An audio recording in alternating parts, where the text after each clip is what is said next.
आपण पाहत आहात यूट्यूब चॅनल MH48. हा चॅनल सबस्क्राईब करा आणि बेल आयकॉन दाबून नवीन व्हिडिओ मिळवा. नमस्कार मित्रांनो, आज आपण चर्चा करणार आहोत तनिष्कच्या जाहिरात वापसीची आणि या निमित्ताने पुरोगामी विचारवंतांना लागलेल्या भिकेच्या डोहाळ्यांची. ही जाहिरात डोहाळे जेवणावर होती आणि त्यामध्ये असं दाखवण्यात आलं होतं की एक हिंदू सून आपल्या मुस्लिम सासू बरोबर घरात पारंपरिक वेशात चालत असते आणि पुढे जाऊन तिच्या डोहाळ जेवणाची तयारी झालेली असते आणि मग ती सून आपल्या सासूला विचारते की सासूबाई, आपल्या धर्मामध्ये तर हे काही नाहीये ना. तेव्हा तिची सासू तिला म्हणते की आमच्या धर्मामध्ये जरी हे असं नसलं किंवा असे परंपरा नसल्या तरी आपल्या मुलीचा आनंद आहे तो साजरा करण्याची परंपरा कुठल्या धर्मात नाहीये. आणि त्यामुळे एक त्याच्या खाली एक कॅप्शन लिहिलं होतं की एक मुस्लिम कुटुंब आपल्या सुनेवर आपल्या मुलीप्रमाणे प्रेम करतं आणि त्यासाठी आपल्या धर्मातल्या परंपरांना फाटा देतं आणि हीच खरी भारताची ओळख आहे. आणि ही जी जाहिरात आहे ती तनिष्कच्या एकत्वम नावाचा एक थीम होती, ब्रँड होता, त्याचं ती प्रमोशन करणारी होती. आणि त्याच्या मागचा त्यांचा विचार होता की या सगळ्या कोविड काळामध्ये देशामध्ये ज्या पद्धतीने लोक एकत्र आलेले आहेत, वेगवेगळ्या प्रकारच्या अडचणींचा सामना करताना त्याचं प्रतीक म्हणून त्यांनी एकत्वम ही ज्वेलरी लॉन्च केली. आणि त्या एकत्वमची जाहिरात करण्यासाठी त्यांनी जे उदाहरण निवडलं त्यामुळे अर्थातच हिंदुत्ववादी लोकांना त्याचा राग येणं स्वाभाविक आहे. कारण या जाहिरातीत ज्या पद्धतीने एक थीम तयार केली होती त्याबद्दल त्यांचा आक्षेप होता की या जाहिरातीमध्ये तुम्ही मुस्लिम सासू आणि हिंदू सून असं का दाखवलं, हिंदू सासू आणि मुस्लिम सून असं का नाही दाखवलं, किंवा हिंदू सासू आपल्या मुस्लिम सुनेचे डोहाळे जेवण पुरवायला काही मुस्लिम पद्धतीने काही करते असं का नाही दाखवलं, किंवा अगदी मग मुस्लिम कुटुंबीय हिंदू सणामध्ये, दिवाळीमध्ये किंवा अन्य कुठल्या ह्याच्यामध्ये देवळात गेलेले आहेत किंवा काही हिंदू पद्धतीने धार्मिक विधी करतायत असं का नाही दाखवलं, असा प्रश्न त्यांनी उपस्थित केला. हे एवढ्यावर थांबलं नाही. त्याच्यानंतर बॉयकॉट तनिष्क अशी कॅम्पेन सोशल मीडियावर सुरू झाली. ट्विटरवर हा हॅशटॅग वणव्यासारखा पसरला. खास करून गुजरातमध्ये तनिष्कच्या दुकानांबाहेर लोकांनी निदर्शनं केली आणि त्याच्यातनं तनिष्क कंपनीला ही जाहिरात मागे घ्यायला लागली. ही जाहिरात मागे घ्यायच्या मागचं एक प्रमुख कारण म्हणजे त्या दिवशी स्टॉक मार्केटमध्ये टायटन या कंपनीचा शेअर जवळजवळ 2.5% घसरला तो या जाहिरातीमुळे.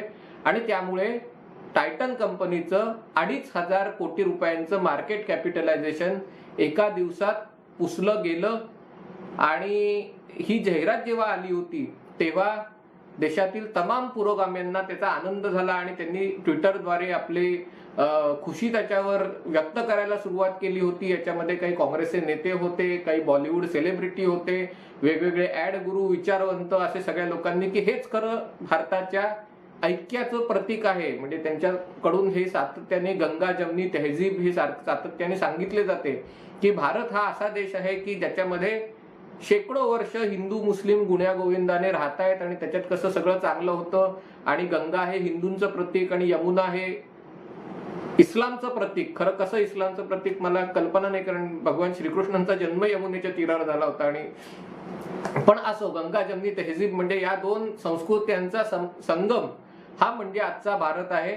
आणि या भारताच्या सेक्युलरिझमचं गुणगान करणारी ही जाहिरात आहे, ही या भारताची कल्पना मांडणारी जाहिरात आहे असं त्याचं कौतुक करण्यात आलं. आणि त्यामुळे जेव्हा या जाहिरातीला विरोध व्हायला लागला तेव्हा हे सगळे पुरोगामी विचारवंत पुढे सरसावले आणि त्याच्यासाठी त्यांनी भाजपाला जबाबदार धरायला सुरुवात केली, हिंदुत्ववाद्यांना जबाबदार धरायला सुरुवात केली. आणि पुन्हा एकदा भारताचा हिंदू पाकिस्तान होणार आहे. नंतर ही जी अशी सगळी विचारधारा आहे ही सगळी नाझीवादाकडे, हिटलरवादाकडे जाते वगैरे असा त्यांनी विषारी प्रचार करायला सुरुवात केली. यातलं एक ठळक उदाहरण म्हणजे प्रसिद्ध ब्लॉगर, हिंदुत्ववादी विचारवंत शेफाली वैद्य यांनी एक ट्विट केलं होतं आणि त्याच्यात त्यांनी म्हटलं होतं की मागच्या वर्षी मी काही 1 लाखाहून जास्त किमतीची तनिष्कची ज्वेलरी घेतली होती आणि हा माझ्या आयुष्यातला एक अतिशय वाईट निर्णय होता, याच्या पुढे मी तनिष्कची ज्वेलरी खरेदी करणार नाही. तर या जाहिरात या ट्विटला कोणीतरी पुरोगाम्यांपैकी मॉर्फ केलं, त्याच्यात कुठली तरी एक दुसऱ्या ज्वेलरीचा फोटो टाकला आणि त्या ज्वेलरीची किंमत ती अमेझॉनवरनं फ्लिपकार्टवरनं काढून ती काहीतरी 200 रुपये असल्याचं त्यांनी दाखवून दिलं होतं. आणि मग त्यांनी अशी जाहिरात करायला सुरुवात केली की बघा म्हणजे शेफाली वैद्यबाई खोटं बोलतायत आणि त्यांची एक 200 रुपयाची ज्वेलरी खरेदी करण्याची त्यांची लायकी आहे आणि तरी ते असं 1 लाख रुपयाच्या ज्वेलरीचं वगैरे असं वर्णन करतायत. आणि ही जाहिरात ही जी मॉर्फ ट्वीट होतं ते द इंडिपेंडंट या ब्रिटन मधल्या डाव्या विचारसरणीच्या पुरोगामी विचारसरणीच्या वर्तमानपत्राच्या भारतातल्या प्रतिनिधी आहेत स्तुती मिश्रा, त्यांनी ट्विट केलं. ते बघून राहुल गांधींचे चाणक्य, साकेत गोखले वगैरे सगळ्या मंडळींनी ते ट्विट करायला सुरुवात केली. आणि मग नंतर हा प्रकार जेव्हा शेफाली वैद्य यांच्या लक्षात आला तेव्हा त्यांनी या प्रत्येक इन्फ्लुएन्सरला वैयक्तिकरित्या मेसेज पाठवायला सुरुवात केली की तुम्ही हे ट्विट केलेलं आहे, मी तुमच्यावर कायदेशीर कारवाई करू शकते. आणि मग मात्र यांची गाळण उडाली. त्या स्तुती मिश्रांनी तर आपलं ट्विटर अकाउंटच डिलीट करून टाकलं. आणि इंडिपेंडंट सारखं वर्तमानपत्र की जे जगभरात नावाजलेलं आहे ते अशा प्रकारचे प्रतिनिधी ठेवतं की जे अशा खोट्या बातम्या पसरवतात. आणखीन एक खोटी बातमी पसरवली ती NDTVनी की यामध्ये गुजरातमध्ये दंगे झाले आणि टायटन कंपनीच्या शोरूमवर, तनिष्क कंपनीच्या शोरूमवर हिंसक हल्ला झाला वगैरे म्हणून त्यांना त्याची माफी मागायला भाग पाडायला लागलं. अशा प्रकारच्या बातम्या झाल्यानंतर गुजरात पोलिसांनी, गांधीधाम पोलिसांनी असं स्पष्ट केलं की असा काही दंगा वगैरे झाला नव्हता. म्हणजे या आंदोलनाच्या विषयांनी त्याचं निमित्त करून या लोकांनी फेक न्यूज, खोट्या बातम्या पसरवायला सुरुवात केली. अर्थात फेक न्यूज पसरवण्याचं काम दोन्ही बाजूनी थोड्याफार प्रमाणावर झालं. एक मनसूर खान म्हणून टायटनचे त्याचे ब्रँड मॅनेजर होते, त्यांनी हे ट्विट केलं होतं. त्यामुळे बऱ्याच जणांनी असं ट्विट करायला सुरुवात केली की ही जाहिरात मनसूर खान यांचीच आहे. त्याच्यातही अर्थात तथ्य नव्हतं. पण या निमित्ताने देशात पुन्हा एकदा भारताच्या संकल्पनेवर चर्चा सुरू झाली. त्याच्यावर अनेकांनी लेख लिहिले, त्याच्यातले काही लेख चांगलेही होते. मी एक इंडियन एक्सप्रेसमध्ये समीना दलवाई यांचा लेख आला होता आणि त्यांनी आपल्या घरात कशा प्रकारे हिंदू मुस्लिम लग्न झालं होतं, म्हणजे त्यांचे आई वडील, आणि त्यांनी कशा प्रकारे गुण्यागोविंदाने राहतात दोन्ही संस्कृतींचा मान ठेवून वगैरे अशा प्रकारचा लेख लिहिला होता. या निमित्ताने झालेल्या चर्चेवर आज मी बोलणार आहे. आणि याच्यामध्ये 2-3 महत्वाचे मुद्दे आहेत. पहिली गोष्ट म्हणजे टाटा कंपनीने, टायटन कंपनीने ही जाहिरात मागे का घेतली आणि पुन्हा मागे घेताना त्याच्यात त्यांनी जे ट्विट केलं, त्यांनी जो संदेश प्रसारित केला, त्यामुळेही अनेकांना राग आला की त्याच्यात त्यांनी हे केलं की आम्ही लोकांच्या भावना दुखावल्या म्हणून आणि आमच्या कर्मचाऱ्यांच्या सुरक्षेसाठी म्हणून ही जाहिरात मागे घेत आहोत. आणि त्याच्यामुळे लोकांना राग आला की टाटाला खरंच मनातून वाईट वाटलेलं नाहीये, त्यांनी फक्त आपलं नुकसान टाळण्यासाठी हे केलेलं आहे. आणि ही खरी गोष्ट आहे की टाटाने जी गोष्ट केली आहे ती आपलं नुकसान टाळण्यासाठी केलेलं आहे. आणि मग हा प्रश्न उपस्थित होतो की अगदी टाटांचे पण पाय मातीचे का? म्हणजे आपल्यापैकी बऱ्याच जणांनी टाटायन हे गिरीश कुबेरांचं पुस्तक वाचलंय, त्याच्यात त्यांनी अशी उदाहरणं दिलेली आहेत की टाटा कशा प्रकारे आपल्या तत्वांवर खंबीर राहिले. आणि या प्रसंगातही अनेक काँग्रेसच्या नेत्यांनी किंवा पत्रकारांनी रतन टाटांना आवाहन केलं की काही झालं तरी ही जाहिरात मागे घेऊ नका, कारण ही जाहिरात मागे घेणं म्हणजे हिंदुत्ववादापुढे झुकण्यासारखं आहे. आणि तरी ही जाहिरात मागे घेण्यात आली. याच्या मागचं कारण आहे ते मार्केट इकॉनॉमिक्सचं आहे. याच्या आधी असे प्रसंग घडले होते. ब्रुक बॉन्डची एक जाहिरात होती ज्याच्यावर टीका झाली की एक नवरा बायको असतात आणि ते मुस्लिम शेजाऱ्यांच्या घरी चहा प्यायला कसं जायचं वगैरे, त्याच्यावरनं त्यांच्या मनात चलबिचल असते.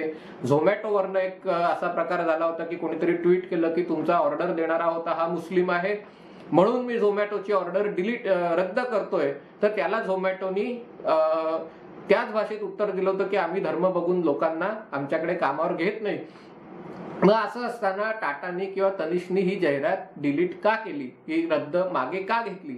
याचं कारण म्हणजे बाजार आणि बाजाराचं अर्थशास्त्र आहे. झोमॅटो असेल किंवा ब्रुक बॉन्ड असेल यांची जी प्रोडक्ट्स आहेत, झोमॅटोची सेवा आहे, ब्रुक बॉन्डचा चहा आहे, या गोष्टी लाखो कोट्यावधी लोक वापरतात, दररोजच्या वापरात ती असतात.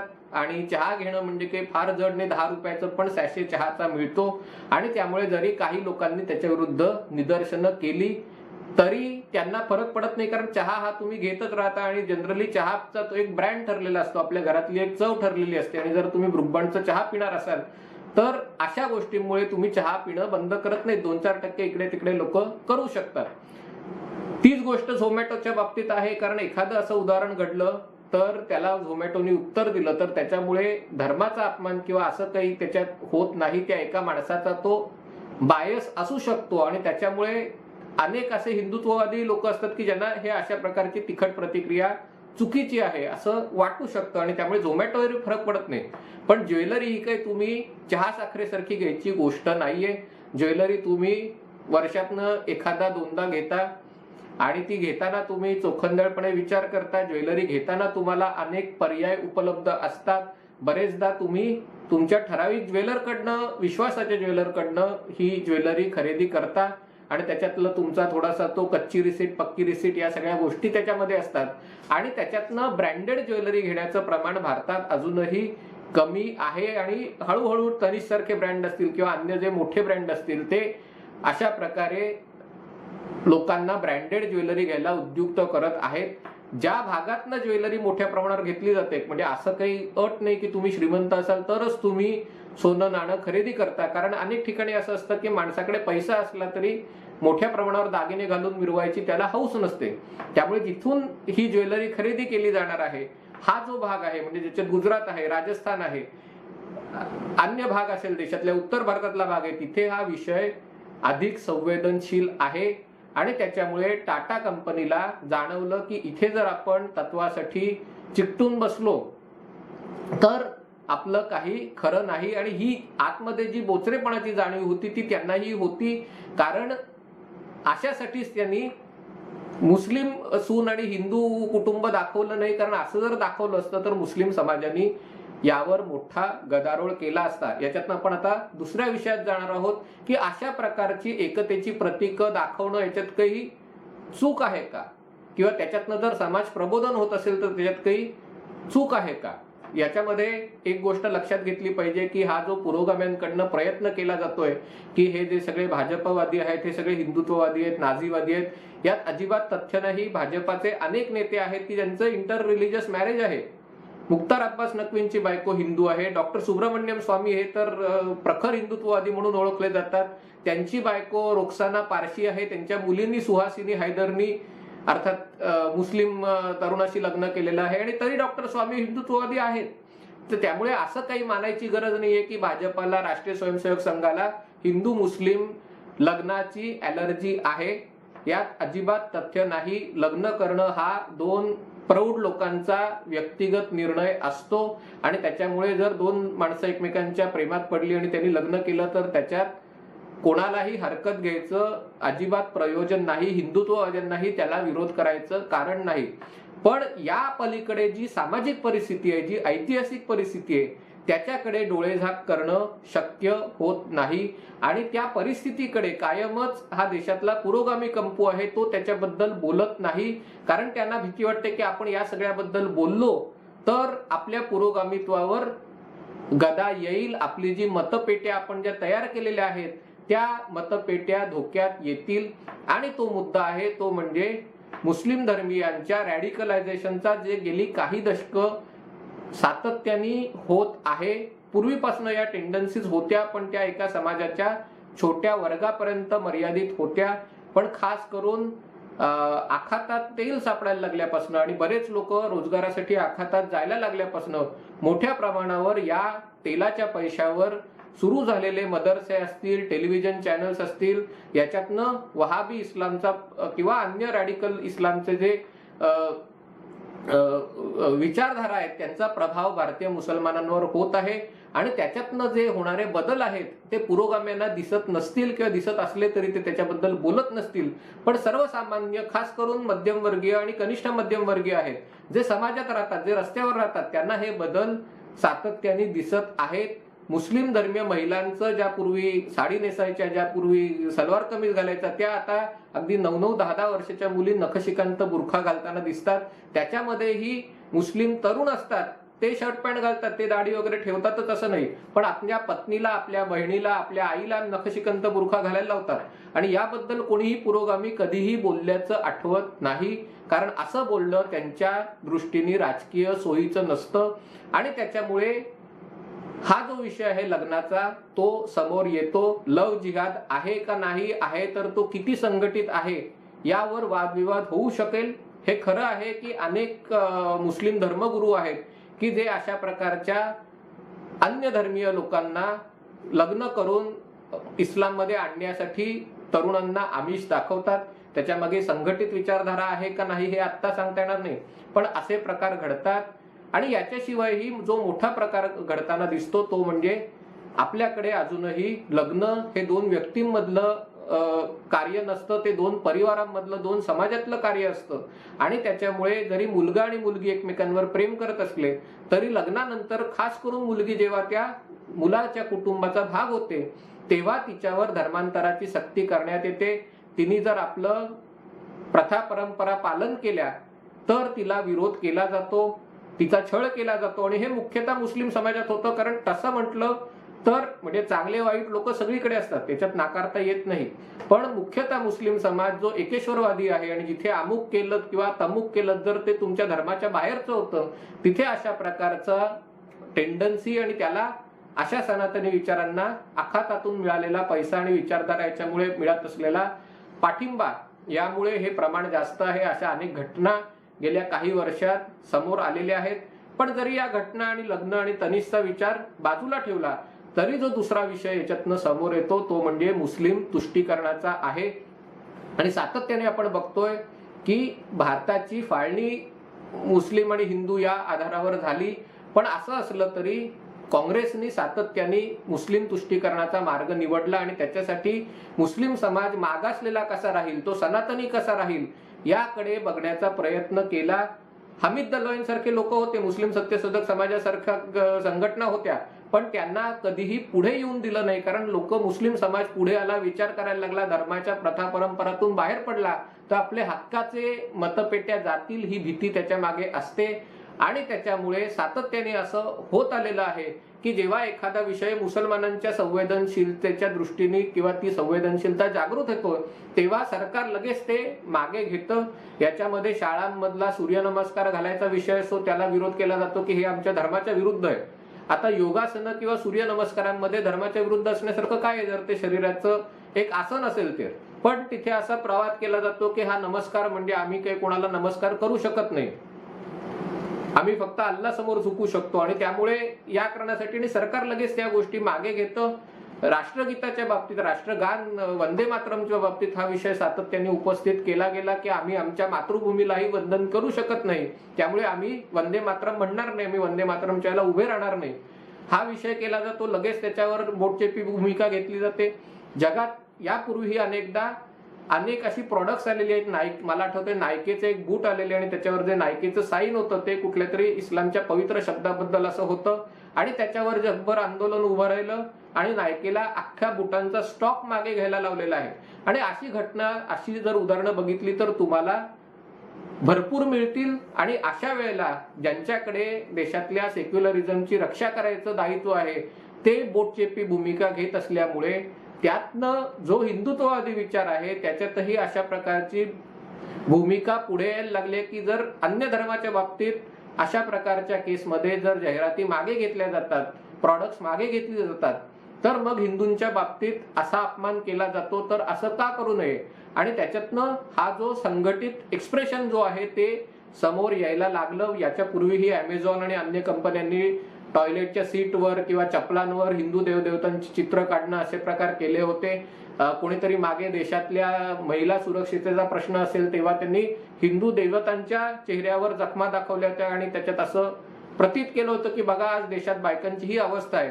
आणि त्याच्या विरुद्ध हा संघटित एल्गार, हा संघटित विरोध बाहेर यायला लागला आणि त्याला शेवटी आर्थिक ताकद असल्यामुळे आम्ही तुमचे प्रॉडक्ट वापरणार नाही ही धमकी असल्यामुळे शेवटी या लोकांचा पुरोगामित्व, या लोकांचा बाणा सगळा हा तकलादू असल्यामुळे त्यांना हे माघारी घ्यावं लागलं. आणि याच्यातनं मग हा प्रश्न निर्माण होतो की असंच जर चालू राहिलं तर देश कुठे जाईल, म्हणजे आपण खरंच हिंदू पाकिस्तान होणार आहोत का. असं जर चालत राहील तर मला त्याच्यात तशी शक्यता वाटत नाही.